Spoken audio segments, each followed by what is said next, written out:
আসসালামু আলাইকুম। তো আজকে আবার এক নতুন ভিডিও নিয়ে আপনাদের সামনে হাজির হলাম। তো আজকের এই ভিডিওতে আমি আপনাদের দেখাবো আমাদের যে বাসা বাড়িতে দেখতেই পাচ্ছেন রাইস কুকার আছে। আপনার যে কোনো ইলেকট্রিক যে যন্ত্রপাতিগুলো আমরা ব্যবহার করি, রাইস কুকার, ফ্রিজ, দেখেন এখানে ফ্রিজ দেখতে পাচ্ছেন। তো এই ধরনের ফ্রিজ, রাইস কুকার বা ব্লেন্ডের মেশিন, যেগুলো ভারী লোড অর্থাৎ 1000-1500 এগুলো ওয়াট, এগুলোতে আপনারা 1000-1200-1500 ওয়াটের এগুলোতে আপনারা কী সকেট ব্যবহার করবেন আজকের ভিডিওতে বাসাবাড়ির জন্য, তা কিন্তু আমি এই ভিডিওতে আপনাদের সহজে দেখিয়ে দেবো। তো ভিডিওটি লাস্ট পর্যন্ত দেখতে থাকুন। তো দেখেন এখানে কিন্তু আয়রন মেশিনের জন্য, আয়রন যে কাপড় ইস্ত্রি করার জন্য, তো এটাতে তো আমরা এটা তো কিন্তু 1000 বা 1200-1500 ওয়াট হয়ে থাকে। তো সেক্ষেত্রে আপনারা কী ধরনের এই যে 2 পিন যে সকেট আছে বোর্ডের সাথে সুইচ বোর্ড, সেগুলো তো আপনারা ব্যবহার করবেন না। এগুলো ব্যবহার করলে কিন্তু অনেক সময়তে কিন্তু ওইসব সকেট পুড়ে যায় বা ফিউজ পুড়ে যায়। তো সেই কারণে আমি বলবো আপনাদের কোন সকেট ব্যবহার করতে হয় এখন আপনাদের দেখিয়ে দিচ্ছি। চলুন কথা না বাড়িয়ে কাজ শুরু করা যায়। তো দেখেন ফার্স্ট টু ফার্স্ট এখানে কিন্তু যে 6 পিন সকেট আছে, এই 6 পিন সকেটটা কিন্তু খুবই ভালো এবং 16 অ্যাম্পিয়ার।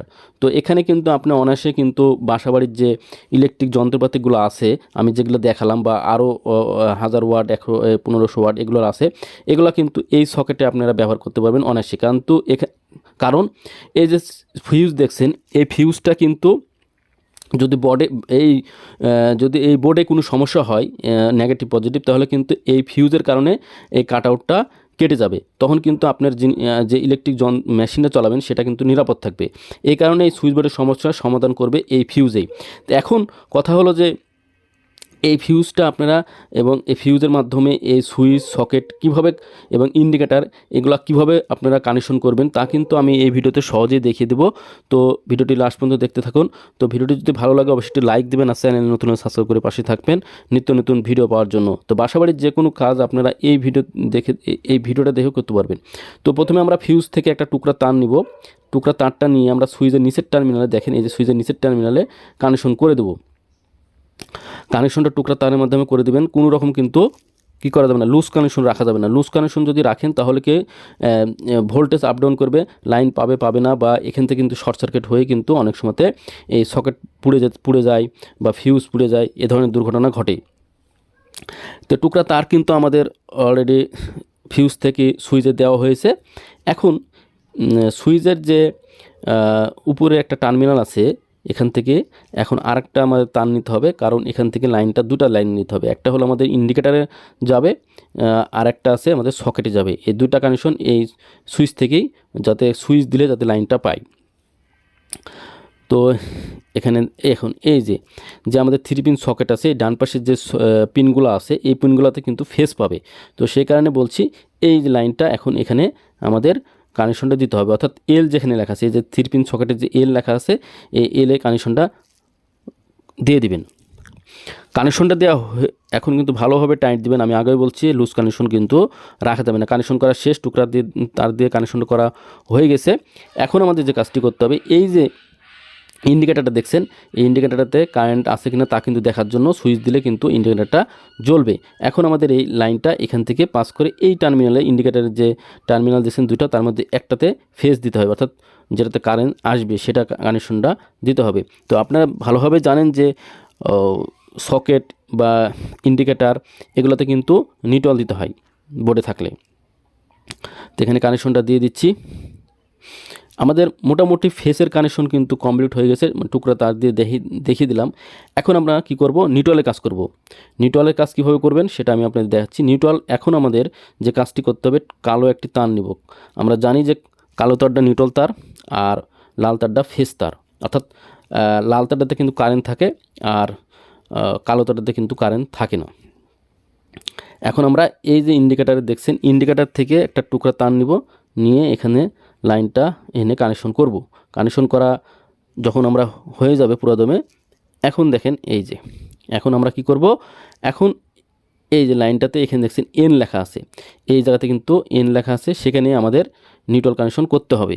তো তার জন্য আমাদের এই যে দেখেন এই তারটা কিন্তু আমাদের এর সাথে অ্যাড করতে হবে, অর্থাৎ মেন নিউট্রালের সাথে আমাদের এই টুকরা তারটা কানেকশন করতে হবে। দেখেন কানেকশনটা করছি এবং তারটা পেঁচানোর পর এখন আমাদের এই জায়গাতে এই যে নিউট্রাল আছে, সেই নিউট্রালে কিন্তু কানেকশনটা এন যেখানে লেখা আছে সেখানে কানেকশনটা দিতে হবে সেই টার্মিনালে। তো এন যেখানে লেখা আছে সেখানে এন যেখানে আছে সেটাই হলো সেই টার্মিনালে কিন্তু এই নিউট্রাল কানেকশন করতে হবে। নিউট্রাল কানেকশন করা হয়ে গেছে দেখেন। নিউট্রাল কানেকশন হওয়ার পরে তবে এই যে 6 পিন সকেটগুলো এগুলো কিন্তু ভালো একটা সেফটি হিসেবে কাজ করে, সে কারণে আমি আপনাদের দেখাচ্ছি। তো এখন এখানে কিন্তু অনেকে কী করে নিউট্রালের সাথে আর্থিং কমন করে। কখনোই কিন্তু নিউট্রালের সাথে আর্থিংয়ের সাথে নিউট্রাল কমন করা যাবে না। যদি করেন তাহলে কিন্তু বিপদ ঘটতে পারে যে কোনো মুহূর্তে। তাই আপনাদের বাসাবাড়ির থেকে একটা রড পুঁতবেন, 10 ফিটের 12 ফিটের রড পুঁতে সেখান থেকে একটা তার নিয়ে এসে এই যে আর্থিং দেখছেন এই আর্থিংয়ের জায়গাতে আপনাদের ই যেখানে লেখা আছে সেখানে কিন্তু আর্থিংটা কানেকশন করতে হবে। কারণ আপনি যখন যে ইলেকট্রিক পণ্যটি চালাবেন সেখানে যদি কারেন্ট হয়ে যায় সেই কারেন্টটা কিন্তু মাটির তলে পৌঁছাকে আর্থিং বলা হয়। তো এটা কিন্তু অবশ্যই আপনাদের প্রত্যেকের বাড়িতে কিন্তু আর্থিং করা জরুরি। তো এখন আপনাদের যে কাজটি করব ফেস, এখন পাওয়ার দিব 220 ভোল্ট যে পাওয়ার মেন পাওয়ারটা, এই মেন পাওয়ারটা ফিউজের এই টার্মিনালে কানেকশনটা দিতে হবে, কারণ ফিউজের মাধ্যমে লাইনটা কিন্তু পাস করবে। পাওয়ারটা দিয়ে দিচ্ছি দেখেন ফিউজের মাধ্যমে, একেবারে সহজ কাজ আপনাদের দেখাচ্ছি। আমাদের কিন্তু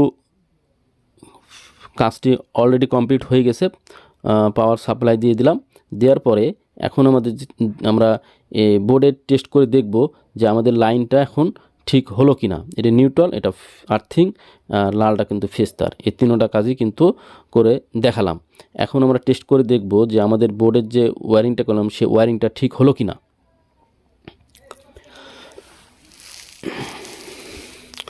তো দেখেন এখানে কিন্তু পাওয়ার দেওয়া হয়েছে, তো এখানে টেস্টার দিলে জ্বলছে। এখন আমাদের যদি সুইচটা যখন আমরা দিব তখনই কিন্তু এই লাইনটা পাবে। তো দেখেন এই যে সুইচটা দিচ্ছি, আমাদের একটু ফিউজটা একটু ডিস্টার্ব আছে হয়তোবা, তো সুইচটা দেওয়ার পরেই এখন এখানে কিন্তু লাইন পাচ্ছে না দেখেন। তো ফিউজটা একটু হয়তো লড়ে গেছে, অ্যাডজাস্ট হয়নি, তো অ্যাডজাস্ট হলেই কিন্তু লাইনটা পাবে। দেখেন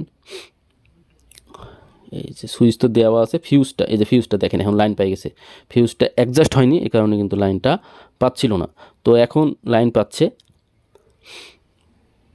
এই যে এখান থেকে ফিউজের মাধ্যমে লাইন চলে আসছে এখানে ফিউজে, আবার এখান থেকে চলে গেল সুইচে, সুইচ থেকে কিন্তু যখন সুইচ দেওয়া হবে তখন এখানে চলে আসলো, এখান থেকে ইন্ডিকেটার চলে আসলো, ইন্ডিকেটার থেকে নিউট্রাল চলে আসলো। এভাবেই কিন্তু কানেকশনটা কিন্তু করা হয়ে থাকে প্রত্যেক এই 6 পিন সকেটে। এবং এখানে এখন যদি আমরা এখানে সকেটে লাইনটা দিই, সুইচটা দিলে দেখেন সুইচ দেওয়া আছে কিন্তু জ্বলছে, আবার এখন অফ করলে টেস্টার কিন্তু অফ হয়ে গেল লাইটটি টেস্টারের। তো আবার যদি সুইচ দিই টেস্টার জ্বলবে দেখেন এই যে। তো ভিডিওটি যদি ভালো লাগে অবশ্যই লাইক দেবেন, চ্যানেল নতুন হলে সাবস্ক্রাইব করে পাশে থাকবেন। আজ এই পর্যন্তই, আল্লাহ হাফেজ।